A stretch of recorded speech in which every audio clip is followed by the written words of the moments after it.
ജിമ്മിൽ പോയപ്പോ തൊട്ട് ഞാനൊരു കാര്യം പറഞ്ഞു, മഗ്നീഷ്യം കഴിച്ചാൽ സുഖമായിട്ട് ഉറങ്ങാൻ പറ്റും. ഡെയിലി രാത്രി 2 മഗ്നീഷ്യം വെച്ച് കഴിക്കുന്നുണ്ട്. നമ്മൾ സെലിബ്രിറ്റീസ്, ആക്ടേഴ്സ് ഒക്കെ അവർ സപ്ലിമെൻ്റ് ആയിട്ട് മഗ്നീഷ്യം കഴിക്കാറുണ്ട്. അതായത് ഇതിനൊരു സ്ട്രെസ് റിലീവറായിട്ടും ആങ്സൈറ്റി റിലീവറായിട്ടും ഒക്കെ വർക്ക് ചെയ്യാൻ കഴിയും. നല്ല രീതിയിലുള്ള സ്ലീപ്പ് സൈക്കിൾസ് ഒക്കെ കൊടുക്കാൻ കഴിയും. മഗ്നീഷ്യം എന്ന് പറയുന്നത് ഒരു മൈക്രോ ന്യൂട്രിയൻ്റ് ആണ്. അപ്പം നമ്മൾ ഭക്ഷണത്തിൽ നോക്കുകയാണെന്നുണ്ടെങ്കിൽ അവക്കാഡോ, ചിയാ സീഡ്സ്, അതുപോലെ തന്നെ ബനാന, ഇതിനകത്തൊക്കെ നമുക്ക് മഗ്നീഷ്യം ഉണ്ട്. പക്ഷേ ഇതിലൂടെയൊക്കെ കഴിക്കുന്ന ഭക്ഷണത്തിൽ നമുക്ക് മഗ്നീഷ്യം അബ്സോർപ്ഷൻ കുറവായിരിക്കും. അപ്പോൾ അതുകൊണ്ടാണ് നമ്മൾ എന്ത് ചെയ്യുന്നത്, മഗ്നീഷ്യം സപ്ലിമെൻ്റ് ആയിട്ട് എടുക്കാൻ വേണ്ടി പറയുന്നത്.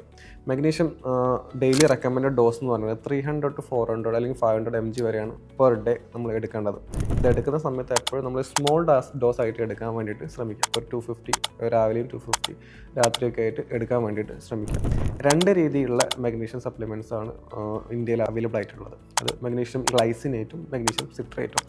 മഗ്നീഷ്യം ഗ്ലൈസിനേറ്റ് ആണ് നമ്മൾ ഈ ആങ്സൈറ്റി അതുപോലെയുള്ള സ്ലീപ്പ് ഡിസോർഡേഴ്സൊക്കെ കറക്ഷൻ ചെയ്യാൻ വേണ്ടിയിട്ട് നമ്മൾ ഉപയോഗിക്കുന്നത്. അപ്പോൾ നമുക്ക് മഗ്നീഷ്യം സിട്രേറ്റ് നമ്മൾ ഉപയോഗിക്കുന്നത് നമുക്ക് കോൺസ്റ്റിപ്പേഷൻ അല്ലെങ്കിൽ ബവൽ ഇഷ്യൂസ് എന്തെങ്കിലും ഉണ്ടെങ്കിൽ നമുക്ക് മഗ്നീഷ്യം സിട്രേറ്റ് ഉപയോഗിക്കാം.